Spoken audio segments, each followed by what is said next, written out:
तो आज आप देख रहे हैं आपके घरों में है ना, इनका एहतराम कीजिए। ये मत सोचिए कि मेरा बेटा है, इनका एहतराम कीजिए। तो वो बच्चा जिसने कुरान हिफ्ज़ किया है, क़यामत के दिन जब लोग परेशान होंगे, ये ताज पहने हुए महफूज और मस्त तख्त पे जला अफरोज होंगे। और फिर यजीउल कुरान आएगा, फयक़ूलु या रब्बी खुल्लिही ताजल करामा। ऐ मेरे रब, ये कुरान सिफारिश करेगा, ऐ मेरे रब, इसे आप करामत का ताज पहना दीजिए। तो कुरान की सिफारिश तो कबूल की जाएगी। और फिर उसके बाद क्या होगा? सुम्मा यक़ूल या रब्बि ज़िदनी फयुल्बसु हुल्लतल करामा।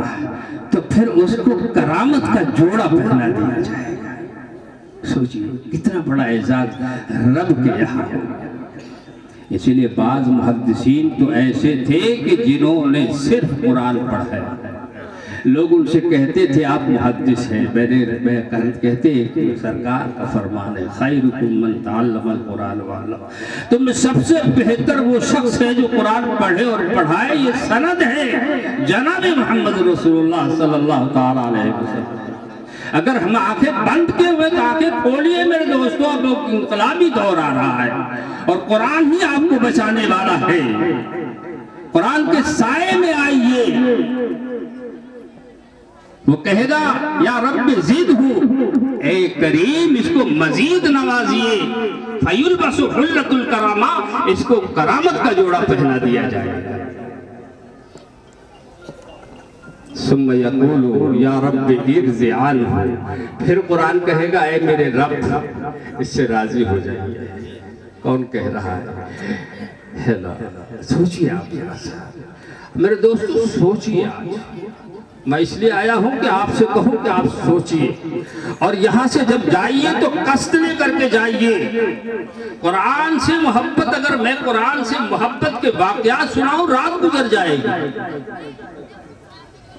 कितने लोगों ने मोहब्बत की है, वो उलमा हो, वो मुहद्दिसीन हो, वो उमरा और वज़रा हो, वो शहंशाह हो, चाहे आज के इस हिंदुस्तान के क्यों ना हो। तो क्या कहेगा अल्लाह ताला? इससे राजी हो जाइए। फयक़ूलु इक़रा वर्क़ा, अल्लाह कहेगा पढ़ता जा और चढ़ता जा।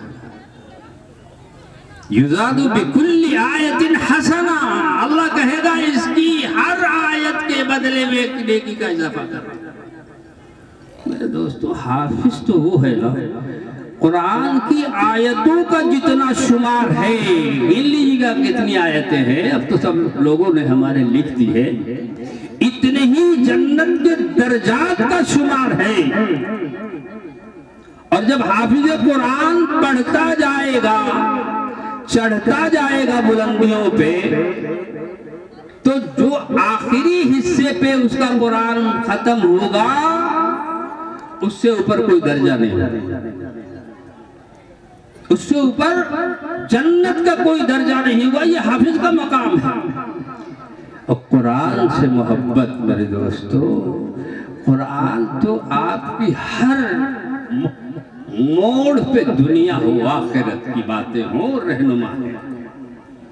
एक आम आदमी भी अगर कुरान की तिलावत से मोहब्बत करने लगे, वो नहीं जानता कुरान में क्या लिखा है, क्या पैगाम है रब्बे कायनात का, लेकिन अगर वो कुरान से मोहब्बत करने लगे ना, तो वो इस दुनिया के मसाइल में भी उसकी रहनुमाई।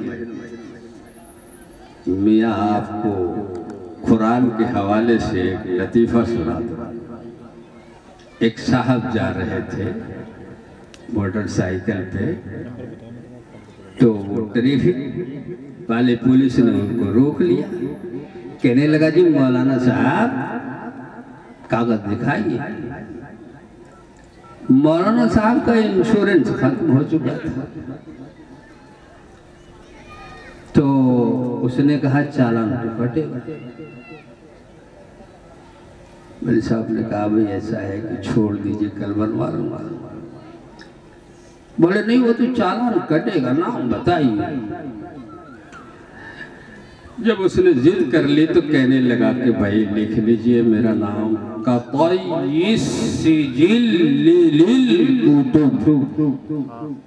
अब इतना टेढ़ा ना, अब उसकी समझ में नहीं आया कैसे लिखूं। अब सुर खुजला रहा है कैसे लिखूं इसको। अब वो भी कारी है, अब तो इतना गाढ़ा अदा किया उसकी तो खोपड़ी घूम गई। कल का चलिए अपने बाप का नाम बताइए। कल के चलिए बाप का नाम चला। आला उमा मिम मिम मम माक। कल के भैया छाओ बनवा लेना, ये हमारे बस की बात नहीं कि लिखे। तो कुरान तो यहाँ भी रहनुमाई करेगा आपकी, लेकिन आप कुरान पढ़ेंगे तब तो ये आयतें कुरान की आपको आएगी। नहीं पढ़ेंगे, नहीं मोहब्बत करेंगे तो कैसे आएगी। मियाँ कुरान की मोहब्बत अगर को काफिर भी कर लेता है ना, कुरान से मोहब्बत, उसका अदब व एहतराम, तो ये दुनिया की आग उसको नहीं जला। पंडित नबिल किशोर, जो लोग पढ़े लिखे हैं वो जानते हैं, इनका मतबा था मतबा नबिल किशोर के, और किताबों पे लिखा रहता है। ये पंडित नबिल किशोर थे। लाहौर में इनका एक प्रेस था और उस प्रेस में सिर्फ वो कुरान छापते थे।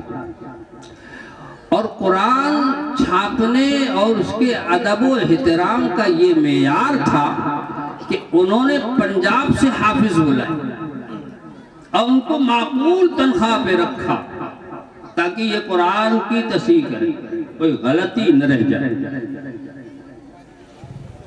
और दो मुलाजिम इसलिए रखा कि इस जहाज दीवारी में कहीं भी कुरान पाक की आयत लिखा हुआ टुकड़ा हो उसको वो चुने। दिन भर उनका ये काम था और वो कुरान की आयत को वाले टुकड़े को एक बोरे में जमा करते थे और फिर उसके बाद उसको अदब व एहतराम के साथ दफन कर देते।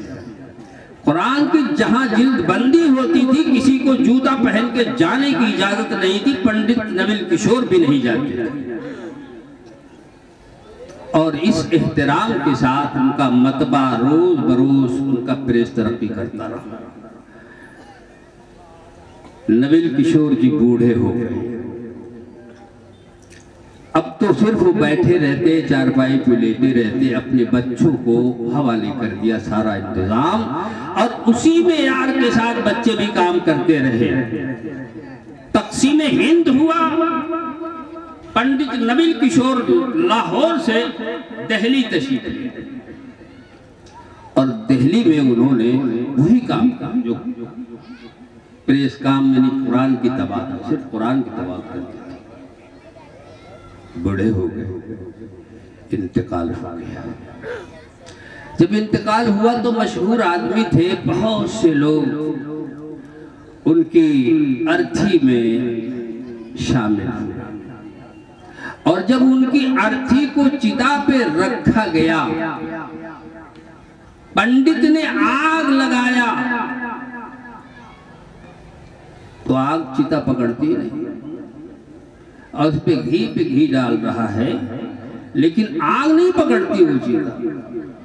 उस वक्त के जो जामा मस्जिद के इमाम बुखारी थे उनसे उनकी करीबी दोस्ती थी पंडित नबिल किशोर से। उनको भी खबर पहुंची तो वो भी शमशान घाट में आए और बहुत से लोग ये सुन करके कि आग नहीं पकड़ रही ये मंजर देखने के लिए आए। तो इमाम बुखारी ने इस पंडित से कहा, भाई पूरे हिंदुस्तान का अगर तेल और घी इस पे डाल दोगे तब भी इसकी चिता को आग नहीं लगेगी। उनको मालूम था कि ये कितनी मोहब्बत है इसको कुरान से, कितना अदब व एहतराम है। उन्होंने कहा ये कुरान जो सच्ची किताब है अल्लाह की, उसका अदब